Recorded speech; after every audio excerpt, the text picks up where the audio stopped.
You've been watching a CBS News special report on the breaking news out of New York City. The Manhattan District Attorney has formally filed charges against former President Donald Trump. Mr. Trump is accused of falsifying records to cover up hush money payments made to adult film actress Stormy Daniels during his 2016 presidential campaign. Jessica Levinson joins us now. Jessica is a CBS News legal contributor. Graham Cates, who is a CBS News investigative reporter, joins us now also. Jessica, let's step back. In terms of these charges, walk us through that two-step again that you and I discussed just a moment ago when we were first hearing this, how charges that are a misdemeanor get elevated to a felony charge. How tricky of a play is that, and why is that important in terms of elevating these charges to being a felony? I think it is a tricky play. So what we have here is the basis, we think, of the allegations will be falsification of business records. And that is a New York State crime. And the falsification is basically the former president reimbursing Michael Cohen, claiming that those are legal expenses, but in actuality, they were just reimbursements for the hush money payments. So when he stated legal expenses, they really weren't. He said there was a retainer agreement. Reporting indicates there really wasn't. And so that's where you get the falsification of the business records. And then the question is, how do we go from that, which is typically a misdemeanor, and kick it up to a felony? And you have to show under the New York Code that there is an intent to commit or conceal another crime.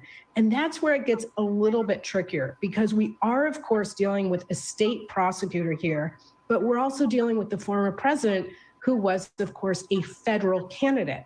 So do you use a state charge? There is a state election charge that deals with basically entering into a conspiracy to try and unlawfully get somebody elected or defeated. That's one option. Another option, which isn't used very often, but of course all of this is not typical, is to actually hook that to a federal charge, to say that the falsification of business records was related, for instance, to the campaign finance violations. That would be a federal charge. We just don't know yet, but I will say that the case is, it frankly relies, I think, on some novel legal theories. It doesn't mean it's unwinnable. It doesn't mean there's no chance that they can be successful, but it means that there's a reason a number of legal analysts have said this might be the most difficult one to prove of all the cases pending against the president. Right, and we should note we don't have certainty just on what the indictment is and what else is in the mix here. Graham, is Graham with us? Graham, you're down at the courthouse. What does it look like down there? Well, there's been a real increased security presence. You know, just before news of the indictment hit, that's when a helicopter came by. You could see more officers outside. People were escorted out of the building right at 5 o'clock.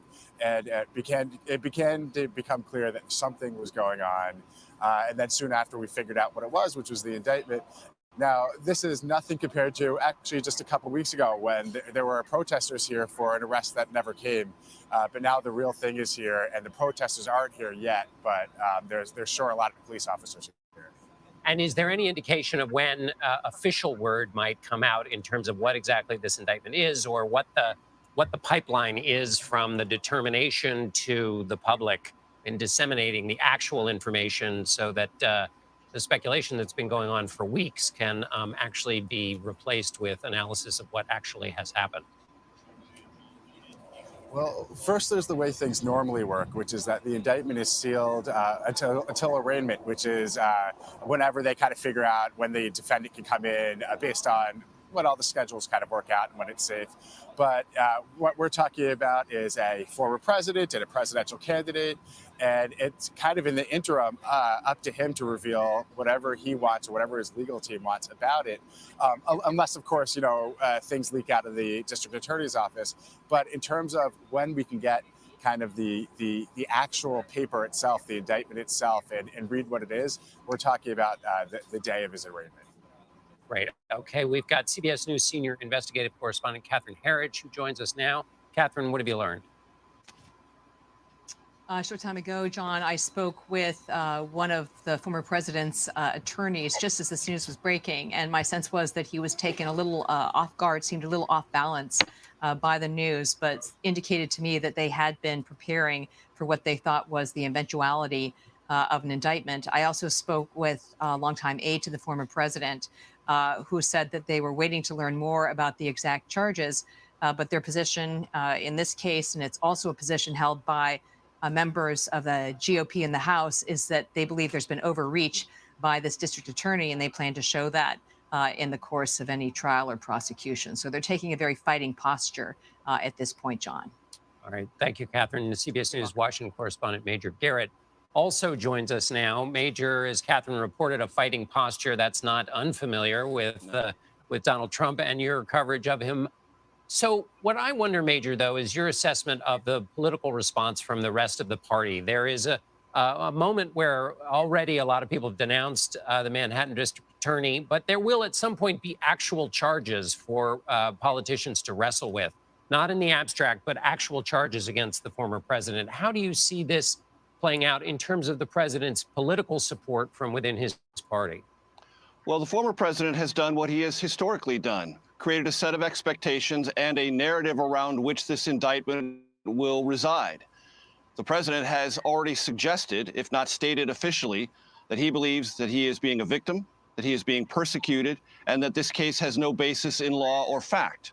Well, the indictment will answer some of that political rhetoric from the former president.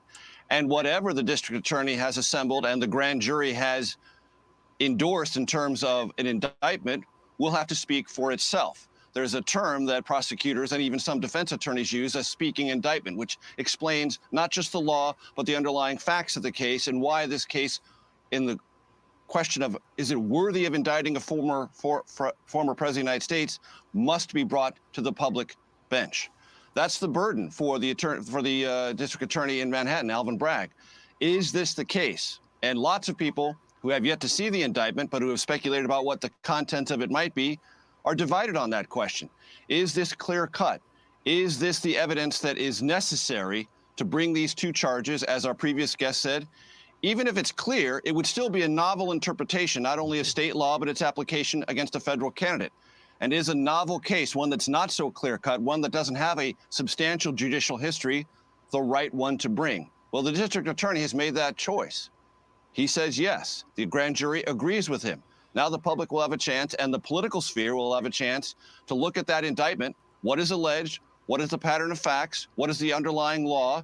And do they match up, worthy of a case brought against a former president? But I will give you this prediction, John, and it's already begun to happen on Capitol Hill among the Republicans. They will rally around the former president on this, on that basis, that it's a novel legal theory, that the facts are weak, that the law is obscure, and this isn't the case.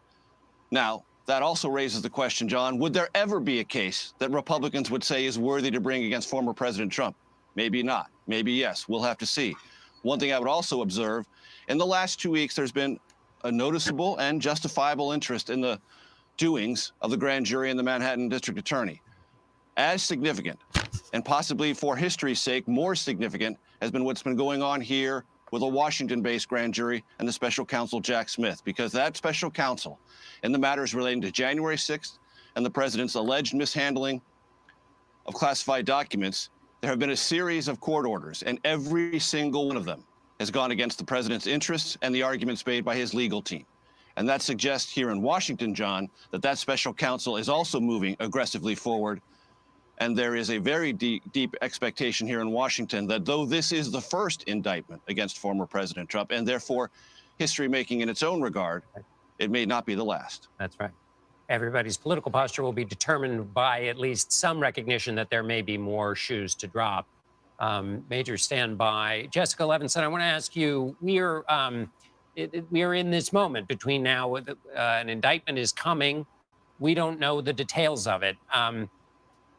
When do you think, I mean, I guess my question is whether we might be surprised, whether everybody has said this is a novel case, this is risky, it requires a fancy connection to elevate a misdemeanor and some some high degrees of difficulty. But might there also be things in this indictment that might be a surprise that would suggest, okay, the district attorney has more than has been speculated about? Absolutely. And frankly, for some reasons, I think a lot of critics of the former president hope that's the case, hope that we just don't know what we don't know. And I think it is entirely possible that he, frankly, built an even broader case that maybe this is not just all about that single reimbursement for the hush money payments, or I should say multiple reimbursements, but there's actually a broader story here about the former president paying for and basically killing off stories that were bad for him in the lead up to the election, these so-called kind of catch and kill activities. And there may be things absolutely that we're not thinking about. So when I, sit and think like, how humble should I be about saying this is a really difficult case? The answer is quite, because we might be looking at a small slice of an overall picture here. And just to remind everybody, that's entirely normal. Grand juries operate in private, and nothing is normal about this. And we typically would not know anything at this point. And so, yes, I think it's a great question. And that's why this kind of dark side of the moon time, when we know something's going to happen, but we're waiting to see the actual indictment and the arrest. That's why this is such a guessing game. And Graham Cates, remind us again the story of this grand jury. Everybody's had their eyes on it since former President Trump talked about possibly being arrested last Tuesday. Of course, that was speculation on his part. No one had actually said that. But catch us back up to date about this grand jury, how long it's been meeting, and what this last couple of weeks has been like leading up to this, because it's been under the white-hot glare of public scrutiny. Sure. This grand jury has been meeting about 3 times a week for almost 2 months at this point. And they've seen a steady stream of former Trump employees and former Trump White House staffers. And a lot of the people who we've seen come in through these doors have been people who have some apparent connection to this hush money payment. But there's also been some other people who were just kind of around Trump at that time, and we don't know why they were being asked why they were being asked to come in here. And this investigation has actually gone back 4 or 5 years at this point, and it started with this hush money payment, and then it broadened. It became a sweeping investigation into Trump's finances. It wound its way all the way up to the Supreme Court, and then they refocused back again on this hush money payment, looking at it again. The original thing that they were first thinking about, and apparently they realized this is the charge that we have to bring. Graham, thank you. And we have a statement now from President Trump's lawyers regarding the indictment of President Trump. It says President Trump has been indicted. He did not commit any crime. We will vigorously fight this political prosecution in court. Already there, stating that this is a political prosecution. Major Garrett, as you were mentioning earlier, framing this in a political context. Major, remind us again of where this hush money payment took place in the course of the 2016 campaign. It came to a head in its last period around the time of that ABC surreptitiously recorded conversation with President Trump. This was a moment in the campaign where things were quite dangerous for then candidate Trump. Right. The president was then candidate nominee Trump was in a dicey political situation because that Access Hollywood tape had become part of the national conversation. And the candidate, the nominee, Donald Trump, had to record a video apologizing, at least in part, for that. And there was, for several days, trepidation among Republicans of whether he could stay on the ticket or whether they wanted to keep him on the ticket. Now, it's worth pointing out that former President Trump, then as a nominee and as a candidate, has always denied that he had any sexual relationship with Stephanie Clifford, Stormy Daniels, as her stage name is known as. He's always denied that. But she was coming forward and threatened to say that they had an affair, and that might have added to this political drama, the toxicity of the moment for nominee Trump. And so this was arranged in that context, that a system would be carried out led by Michael Cohen, who, as we all knew at that time, was candidate nominee Trump's fixer. What do fixers do? They make problems go away, and they do it in a way that shields the person for whom they are fixing the problem, in this case, Donald Trump. And so all of that transpired near to the election, which is one of the reasons outside observers have said this is not a novel case or a ticky-tack foul. This might have had something to do with the outcome of a presidential election. Had that information become publicly known, it might have changed voters' attitudes, and that might have changed the result, meaning it has very big consequences. Whatever the documentation file that went afoul, according to this indictment, we expect, of New York law in terms of recording business expenses, the underlying motive and the attitude around it was possibly to influence a presidential election. And those in favor of bringing this charge in the general commentary space have said, that's pretty heavy.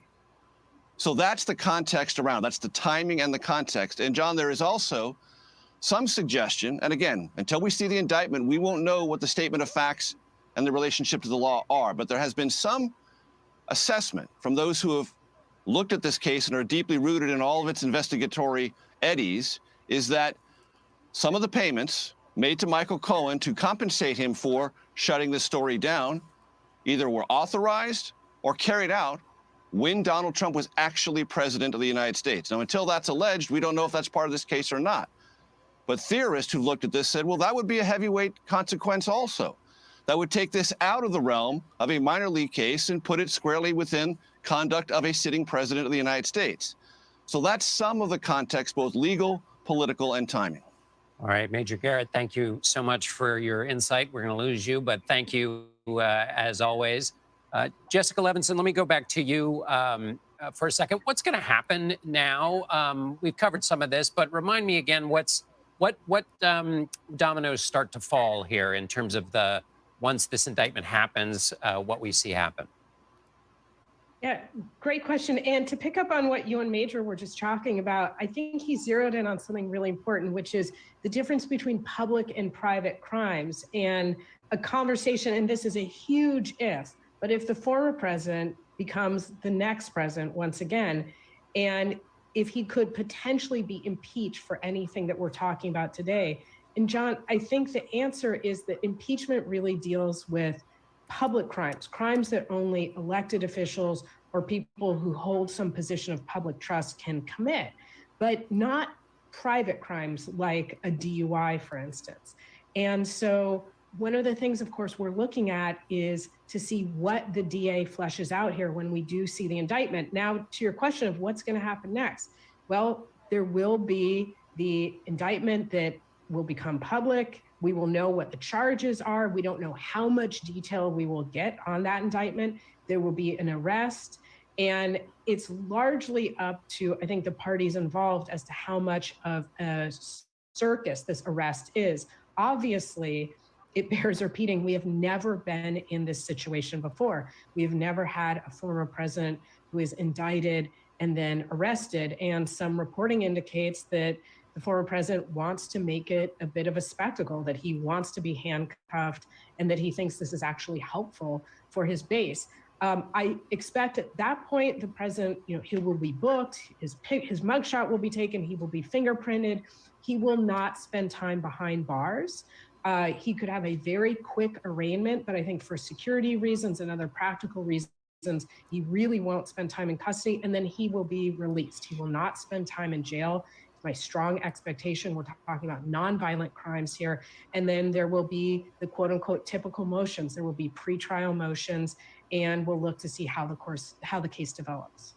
You mentioned the circus. Graham Cates is with us. Graham, what is you are down, if there's going to be a circus, it's going to happen very close to where you are. What's happening down there now at this moment? Over the course of this conversation, more and more people have started showing up. There's a park about 50 feet from me, and you can see, here we go, you can see more and more people who are kind of checking out the scene, checking out the media. I see some protesters with signs that say Trump is guilty, and that's actually a group of protesters that have made their way to pretty much every Trump thing I've covered in New York courts Trump-related things, including like Steve Bannon and stuff like that. They're already here. So it looks like the crew that was here 2 weeks ago is beginning to repopulate the park. And you can hear police helicopters and a real security apparatus coming into place around us. And Graham, was there any indication before this happened, the moving of barriers, the upright posture of officers who'd otherwise been lounging before any of this happened? You would imagine that knowing that the circus is coming to town, that officials would have tightened up things a little bit. Yeah, but it was fast. One of our producers, Ash, pointed out almost right at 5 o'clock, all of a sudden, it was like there hadn't been much going on all day. There was a lot of milling around all day. And then all of a sudden, it seemed like it got very intense. There was more police officers. There was the helicopter, and then we got news within minutes. Really, it was like they obviously knew something was afoot before we did, even if they didn't know exactly what. All right, Graham Case, thank you. Ricky Kleeman, CBS News legal analyst, is with us. Ricky, we've been talking about the president's predilection to turn things and successful use in turning things into a circus at various times in his career. Give me your legal assessment on, we can understand the political benefit for that. How does that play out in the legal context? And is there any way in which that might hinder him as he faces this new stage in his life? I think that he has enough sense to know that when he goes inside a courtroom, he should act appropriately. So if there is going to be any quote unquote circus, the circus will be outside. When he comes to surrender, that surrender has been in the process of negotiation for quite some time, John, in the event of a possible indictment. So the Secret Service has been working with the NYPD, the FBI, the Joint Terrorism Task Force. The surrender itself will, I think, be very quiet, that he will be taken either to the courthouse, the DA's office, or perhaps even an undisclosed location of a courthouse.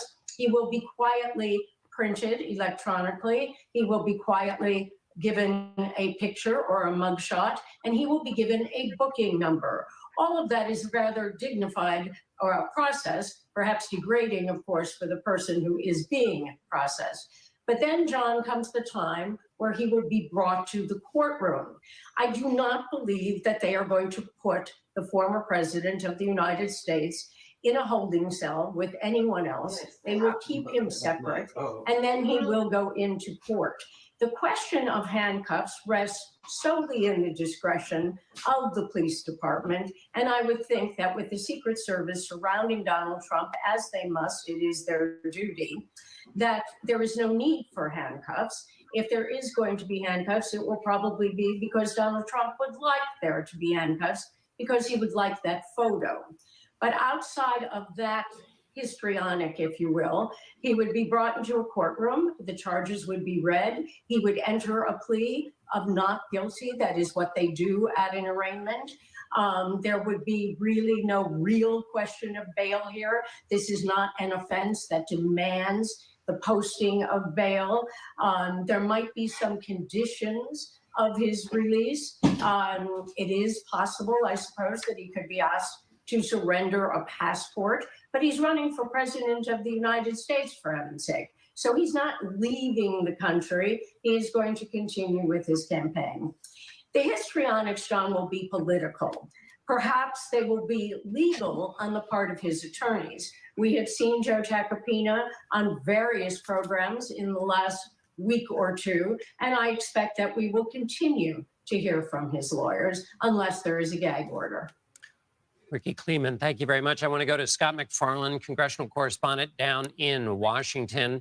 Scott, the tremors undoubtedly are pretty strong down there politically in response to this historic indictment. What are you hearing?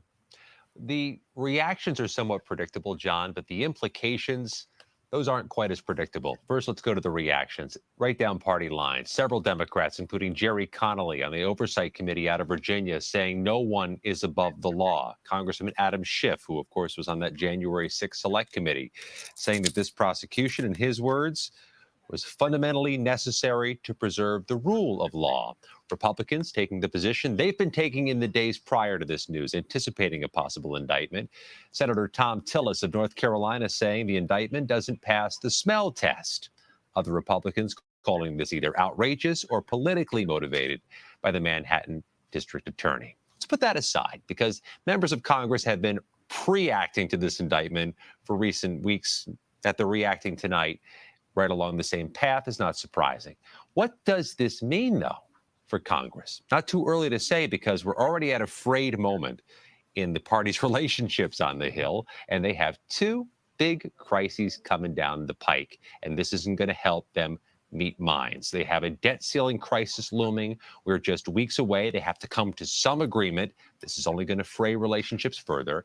And we are reacting now to the latest school shooting, and there's some impetus on Congress, some pressure on them to figure out something to reduce school carnage. And here we are with another issue generated by the former president that promises to fracture relationships further. Political Director Finn, thank you very much, Scott. Political Director Finn Gomez is with us. Finn, there's also a presidential campaign underway a little bit. Candidates also standing by the sidelines. Some of them, like Chris Christie, the former New Jersey governor, in New Hampshire, saying that if he's going to run, he might run a campaign essentially going after Donald Trump. This would be the kind of thing that he would put front and center as his campaign, but the other candidates might do the very opposite. What's your sense of how this affects the presidential campaign and Donald Trump's position in it? I don't think, speaking to some of sources to other political camps and campaigns, their reaction has been primarily that it's not necessarily a surprise here. They've expected this. Thanks for joining us. There's been a sense out of the DeSantis world that this would initially aid Donald Trump politically, but after a period of time, and after this becomes more of an issue and hovers more over the campaign, that some of those supporters, Trump supporters who are on the fence, may start to see this as too much baggage, too much of a distraction, playing into that sense of Trump fatigue, and it could mean that some of the support could go to other potential rivals. Of course, Ron DeSantis is the one that's closest in the most recent polls. He has not, of course, jumped in the race yet. He's expected to after his legislative session is over in Tallahassee next month. But initially, right now, there's this expectation that it could help Donald Trump politically. John, if you remember, right after the Mar-a-Lago search, there was a sense of Republicans coming to defend Donald Trump, calling the Biden administration the sense of overreach. The former president himself put out a statement just a little while ago, saying in part that the Democrats have lied and cheated and stolen in their obsession to try to, quote, get Trump. But now they've done the unthinkable, indicting a completely innocent person in an act of blatant election interference. This is, of course, Donald Trump's statement from his campaign just a few minutes ago to CBS News. But again, it's a little early to say what exactly and how this will play out. There's also a sense, as you know, John, that even with these charges, even with these indictments, there's nothing that would stop Donald Trump from continuing to campaign. He could theoretically campaign from a jail cell. There's nothing that could stop him in that sense. But again, it's still early in this process. We're still seeing if the former president will even speak. There was some sense prior to this this news of this indictment coming out that he may give a statement on camera, or even there was one Trump advisor who said that he may even give a statement in front of the Manhattan courthouse. But again, it's early to say. We will see what happens next, John. And it wasn't even that long ago that we had an example of a presidential candidate who was under indictment running. Rick Perry in 2016 was indicted. He said it was also a political indictment, and that was waved away pretty soon after he was indicted. But it was in fact the case that he was running for president and he was under indictment, as I recall. Thank you, Finn. We're continuing to follow the breaking news out of New York City. The Manhattan District Attorney has formally filed charges against former President Donald Trump. He is now the first former president to ever face criminal charges. Mr. Trump is accused of falsifying records to cover up hush money payments made to adult film actor Stormy Daniels during the 2016 presidential campaign. In a statement, Trump wrote, quote, "This is political persecution and election interference at the highest level in history." Catherine Herridge is with us. Catherine, what's the latest you're hearing? Well, I've had a conversation with one of the former president's attorneys and also a longtime aide. I think to summarize, John, is that they're taking a fighting posture. They're organizing this evening about what the next steps will be. You can see in that statement you just read from the former president that he's very forward leaning. And I think that's to be entirely expected. When I spoke to the attorney, they seemed a little taken aback and surprised by this development. And I think all of us can agree that in recent days, it seemed that that grand jury had gone quiet for a period of time and that there might be more court action in some of the other cases. There are about a half dozen cases that are ongoing involving the former president. And as you know, there have been very significant developments in the federal prosecutions involving the special counsel here in Washington, D.C., I think most notably with the January 6th investigation. And for those who just joining, we are waiting for the president to come out of there so we can, I want to be the first. I want to be the first. So I want to be the first to get this news. I'll never be the, never going to be the first. But I want to be here to capture this history, because this is history, and I don't think it's going to repeat itself. So it's a lesson, to learn, from anyone in a political situation. Or cleaner shots, if you will, at former president, because it is so historic to bring criminal charges to former president. That's not how it played out. It's played out with this indictment by the grand jury in New York. And I think that the former president and his team will make the argument that this is helping him in terms of reanimating his base at this point in the presidential campaign.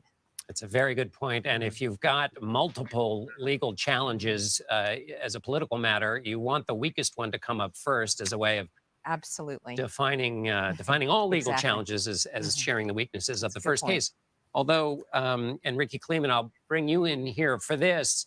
I feel like we should have an asterisk in the upper right-hand corner of the screen that reminds everybody, we don't know what the indictment is. We don't know if it's for a felony or a misdemeanor or what in fact the facts of the case are.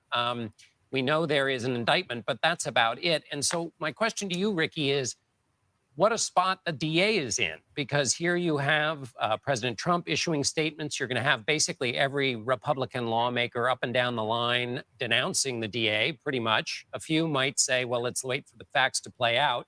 But essentially, they'll be defining this case, what it's about, that it's politically motivated, all while the DA has to sit still, be quiet. How do you see that? And when might we start to hear some things that might actually give us some facts to actually analyze instead of just basically guessing at what's in this indictment? Well, John, we have to remember that the DA chose the time. The DA decided that he was going to ask for an indictment today in the afternoon, late in the afternoon. He certainly surprised all of us. So in that sense, it was a masterstroke, because all of the major mainstream news media was saying that this case was going to be on hiatus for 1 month. So you have to give him credit for being very, very clever with his surprise. However, if we look beyond that, he had to think about what the publicity would be and how that might affect him or potentially his case. The indictment, unless it is leaked, And if there is a leak of this indictment, there will be an investigation about that leak. That indictment is sealed. It's brought to the courthouse. Theoretically, no one is supposed to take a look at that indictment except put it in the docket. It would not be unsealed until a court unseals it. And I assume that that would be at the time that Donald Trump self-surrenders to the police and the FBI, is gone through processing, and is brought into the courtroom. Now, that's the usual process. However, it seems in these Trump investigations that not everything is quite usual, John. So, Ricky, before I let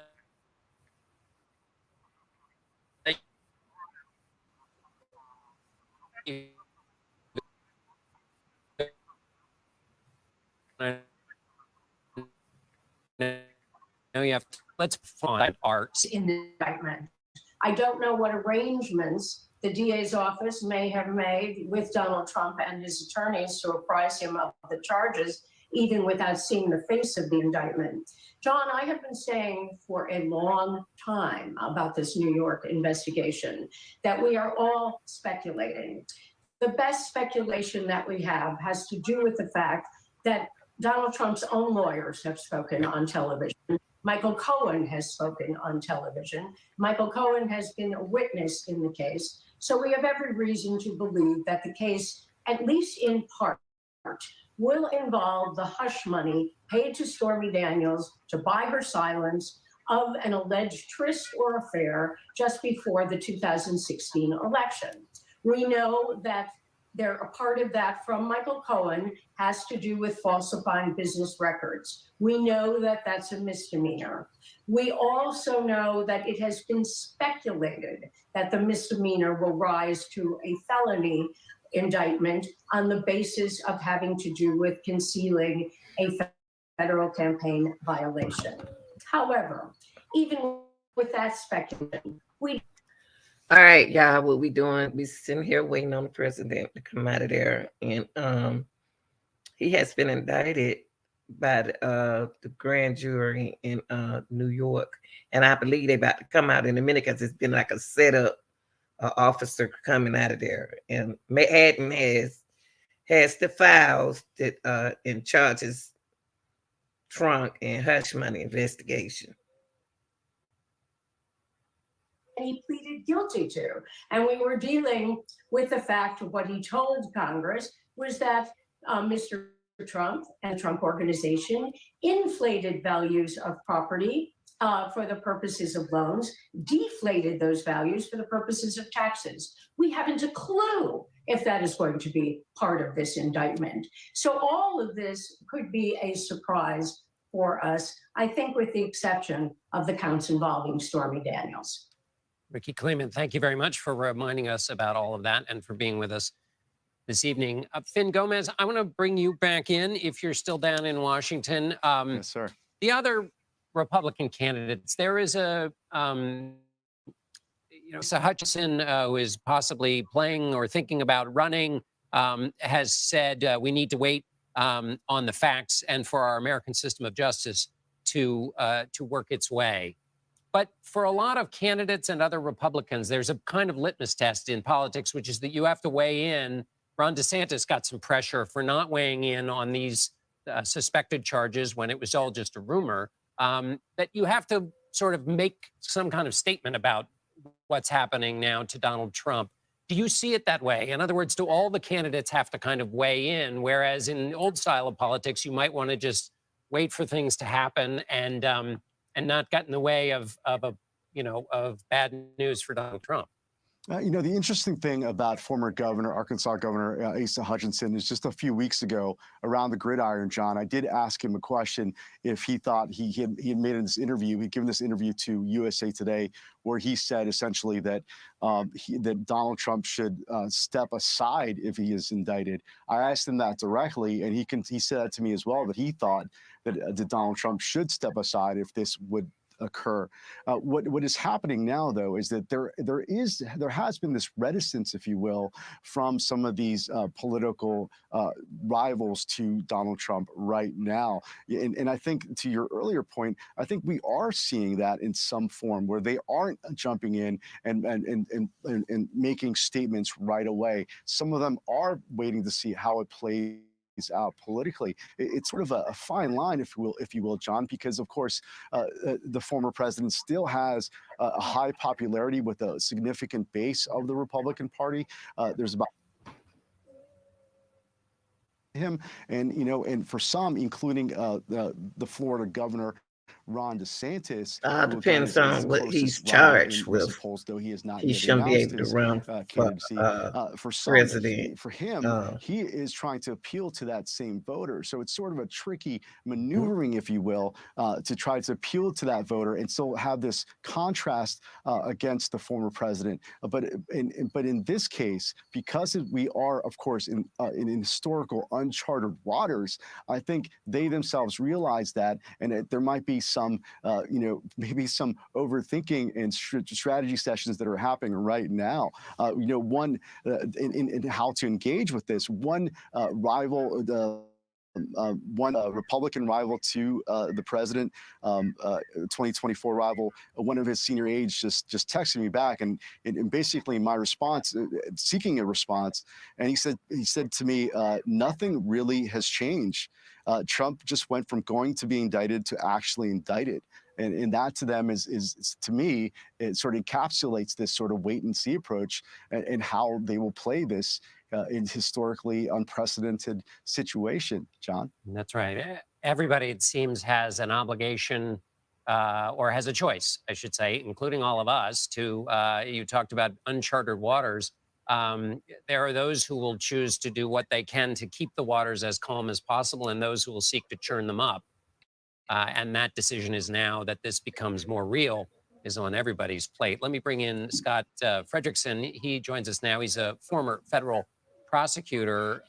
Scott, what are the prosecutors doing at this moment? All right, what we doing? Wait a minute, hold up. Let me see. Is it the calm before the storm? Is it the beginning of the storm? What are they thinking?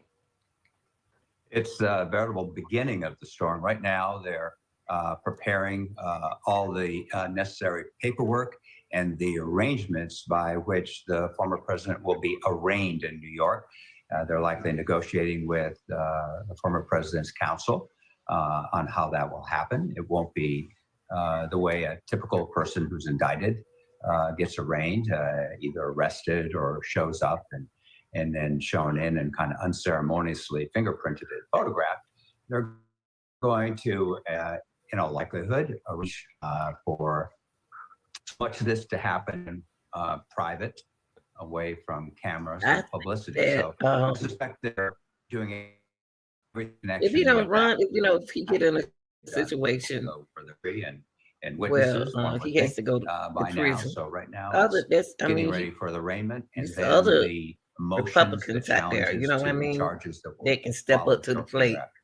All right, Scott Frederickson, thank you so They much. don't Now, necessarily go have back to be him. They can Scott be McFarland, Republican. CBS News congressional correspondent. What do you got, Scott? Well, first of all, a Truth Social post from the former president calling those who indicted the 45th president, quote, thugs and radical left monsters, as his first reaction on his social platform to this. It's worth keeping in mind as all this plays out in Manhattan, there is a congressional proxy battle over this criminal case. Republican U.S. House chairman have called Alvin Bragg to come to Congress to testify, to share communications and share information about his case. That was called highly improper from congressional Democrats who say it's an interference with the grand jury investigation. Republicans have sought here in Congress to villainize either the prosecution or Alvin Bragg himself. Bragg and the prosecution were getting defense, a pass blocking of sort from congressional Democrats. That will continue as an indictment continues in New York. We expect when Congress returns here from a 2-week recess that they will take up this matter. The House committees might try to move more aggressively now that an indictment has been handed up. But I'll also note this. It's not a trivial point, but it is a footnote, John. Congress hightailed it out of town here minutes before this news broke, and they are playing catch up via press release as the night goes on. Scott McFarland, thank you. Graham Cates is down at the in Lower Manhattan in front of the courthouse. Graham, first of all, the ambient temperature check-in with you about protesters or lack of same down where you are, but then also remind us who Alvin Bragg is. Sure. So, more and more people are showing up, but it's still not a huge crowd. Alvin Bragg is a pretty new DA. He's been here for about a year. He's New York County's first Black DA. He's only the fourth DA in almost a century here, this is definitely by far his biggest case in his short tenure at the Manhattan District Attorney's Office. He's actually, before he was elected, he ran against 9 or 10 other people, and I spoke to all of them about the potential for having to run an investigation case against Donald Trump. But that's good, Professor Cyrus Vance Jr.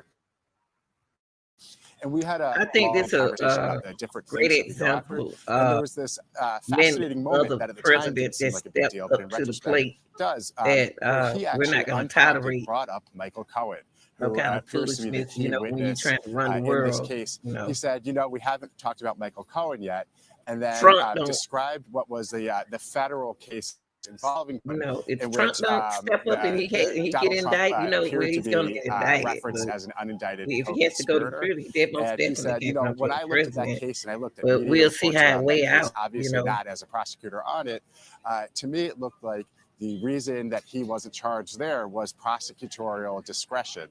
He said, so I think that that's a case that at the very least appears like one that he described it as maybe charge ready. Great, thank you. I want to go back to Catherine Herridge. One thing before, Catherine, you give me your latest reporting. It is worth mentioning that former President Trump has had so much surrounding his tour at center stage in American politics that people might look on this and think, well, this is just more fuss that surrounds Donald Trump. But this is something new. This is an indictment of a former president at a time where a lot of America's institutions and norms have been stretched and strained and are convalescing. And so while to some this might look like it's the same old fuss, it is a new chapter, and each step each of us take is in uncharted ground. But with that preamble, Catherine Herridge, what are you hearing? Well, a short time ago, John, I spoke with a member of the former president's legal team. And as you can expect, a number of these surrogates and active members of the legal team are about to hit the airways to start what I can only describe and think to be a very synchronized and coordinated pushback against the news of this.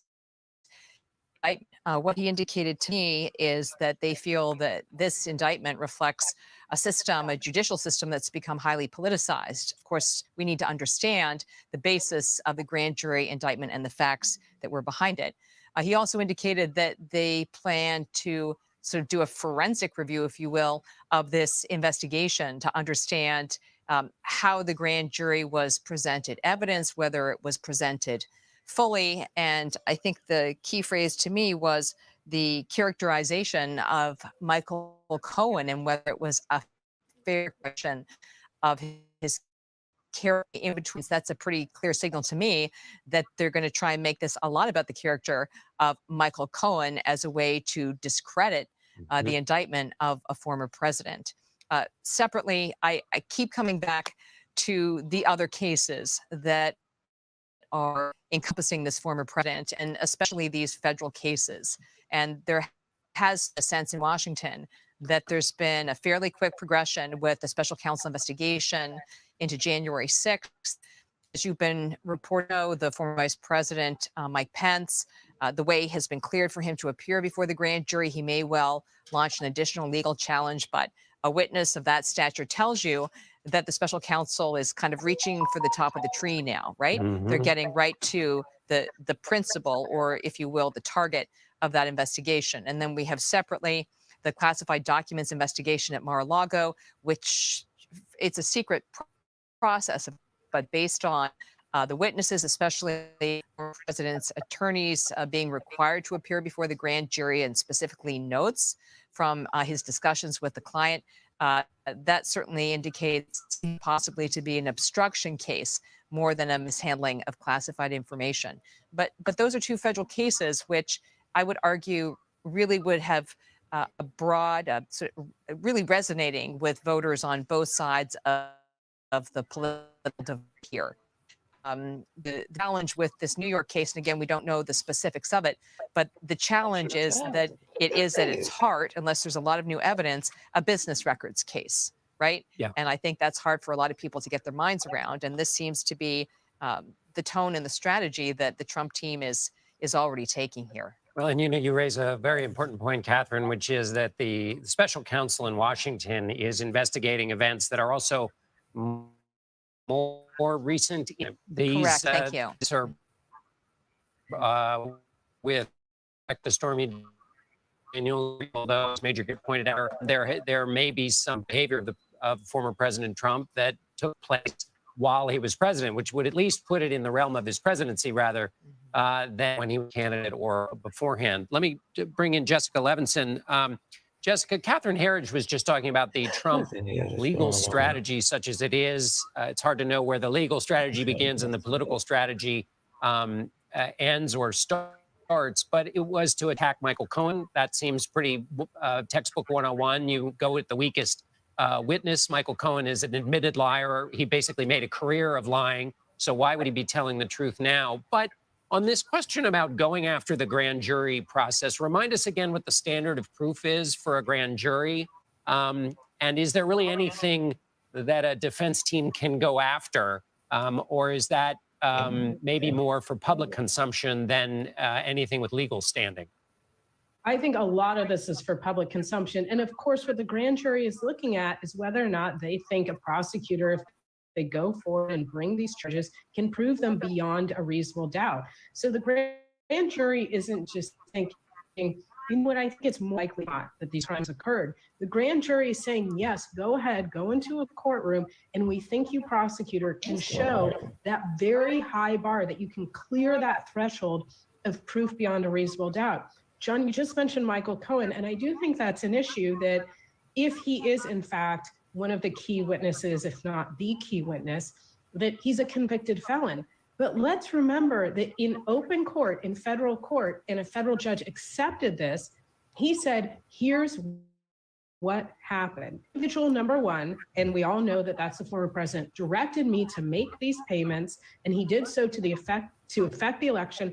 And that's in part why I am agreeing to go to federal prison for campaign finance violations. So I think that it is entirely possible that the prosecution can rehabilitate Michael Cohen and can say, what would be his interest in lying at this point? Yes, we can say he has a vendetta against the president, but it's very rare to find that perfect witness. And in this case, again, we have Michael Cohen on the record.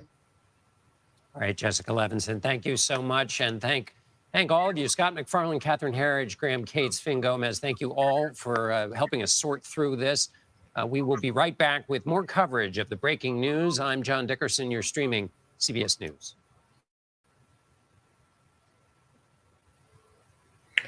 Y'all know how long I've been they at the Trump Towers, y'all, and I've been waiting for the longest. Wait a minute. Let me get back with y'all.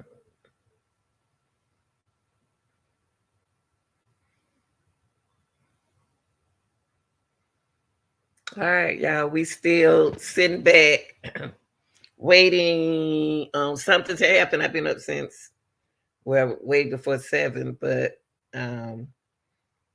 we know everything to take place. So right now, I'm going to keep an eye on it. We're going to keep an eye on what's going on. So I'm going to wait on the commercial, just sit up and just mute it.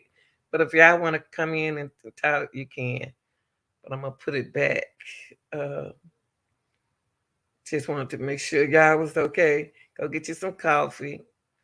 Let me put it back.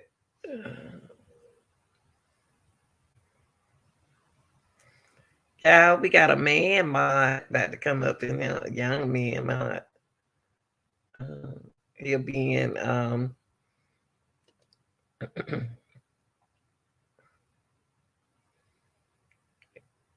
he'll be in. Okay, let me get back. See his commercial going out. See his commercial.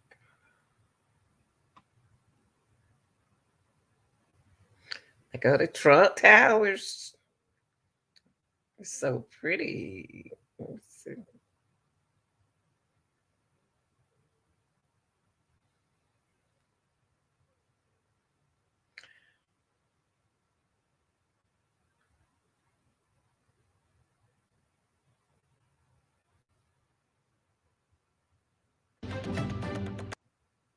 That's the Trump Towers, yeah.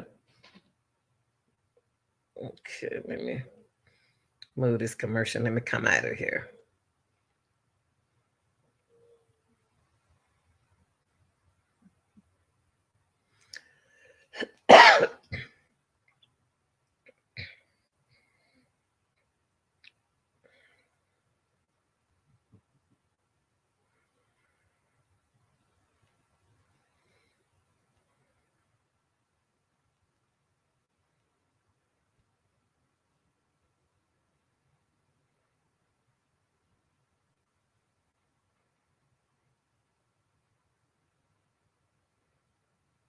Important to our nation. I wonder how.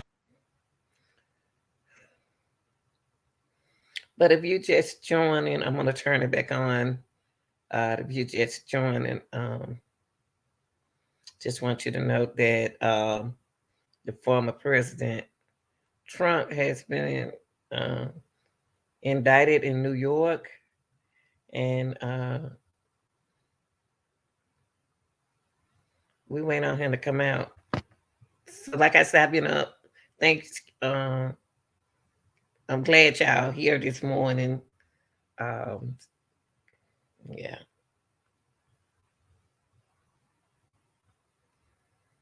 I don't understand why I'm not skipping all this.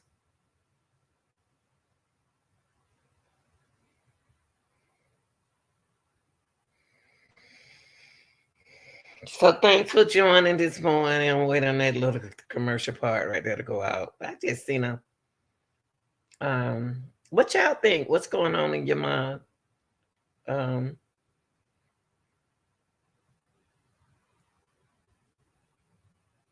me see. Is it going off? Hold up, y'all. Can't miss this.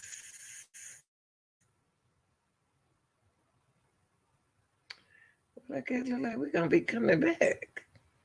Look like we're gonna be coming back, yeah.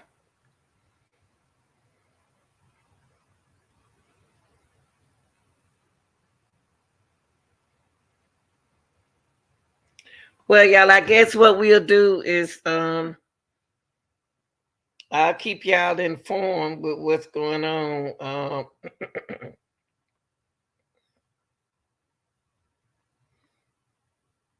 Let me see if they back. Hold on. Nah. All right, y'all. What I do is keep everybody informed what's going on.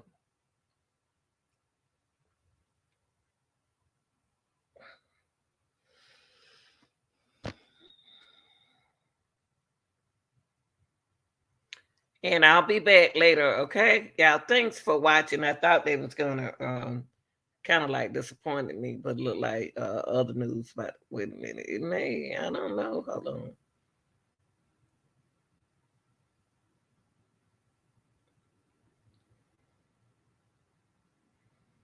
I don't know what's going on, but we're gonna wait right here for a minute. I'm trying to figure out what is going on with this.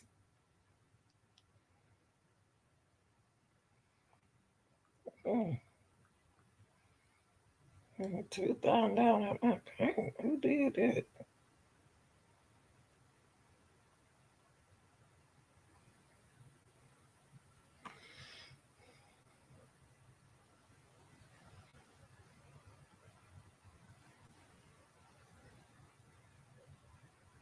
precedent has been set for this nation. For the first time in our history, a former president of the United States has been indicted. A Manhattan grand jury voted Thursday to charge.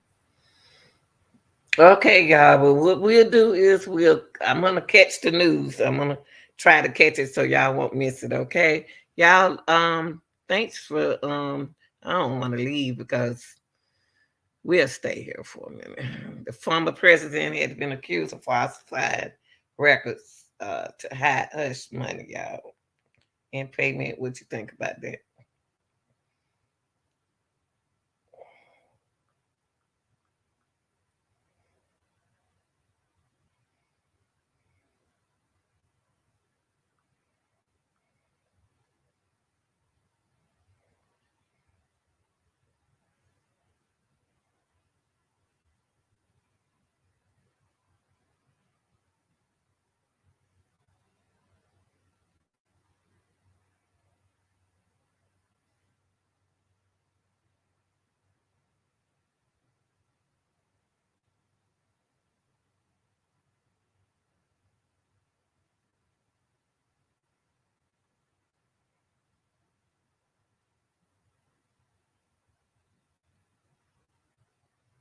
Don't understand this, right?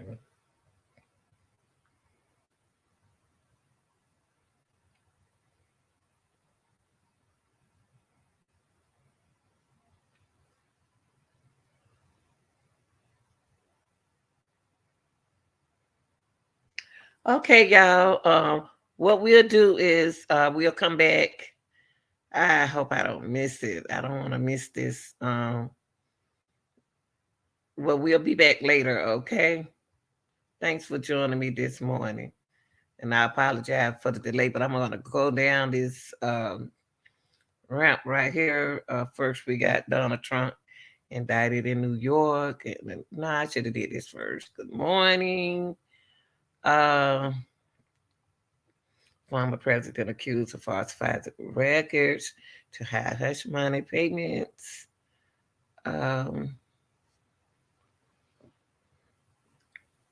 Please be the first to smash that like button during this process.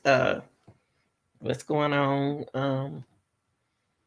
Let me see what else I got here. Thanks for being here, Real Deals. Get those lights up. And we got to drop the link right there in case you want to come up. But what I'm going to do, I'm going to hide it right now, okay? And put this up right here.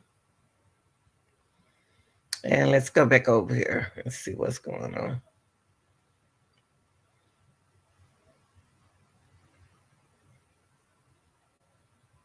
Charged Donald Trump in the hush money payment scheme during his 2016 campaign.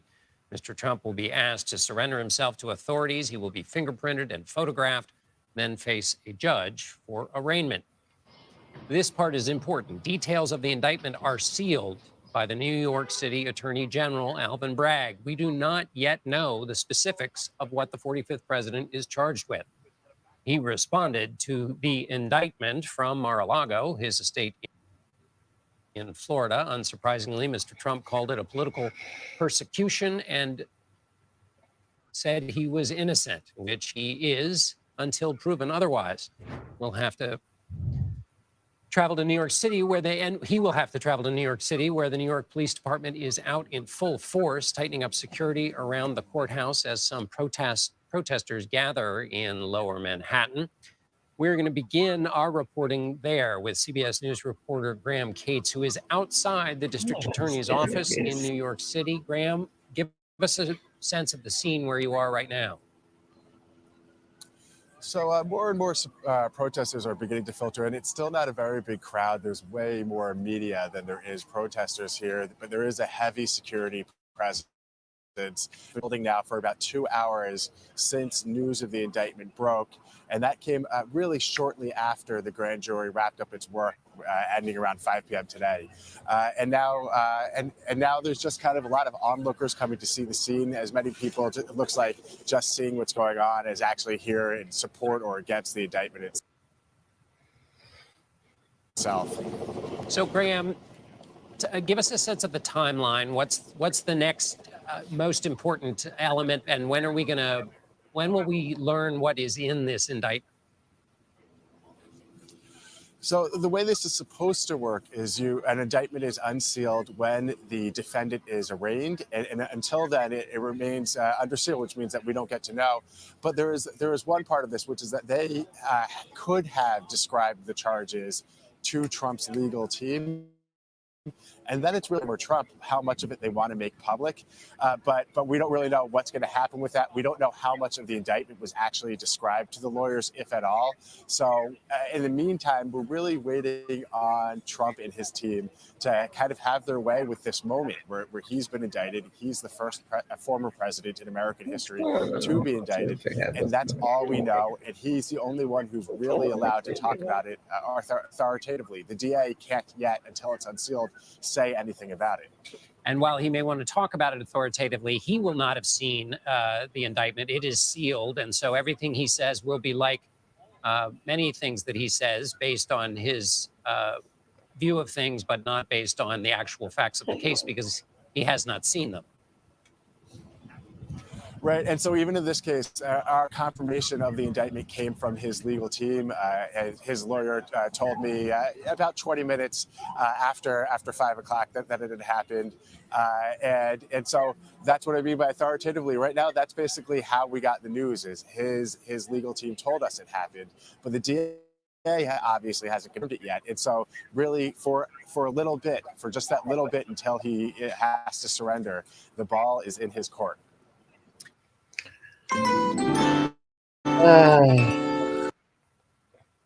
Okay, y'all. What I do is I come back later. I'm gonna step out for a moment. Y'all like, share, and subscribe. Appreciate you being here, but I'll be back because I got to catch this news. All right, y'all. I'm out.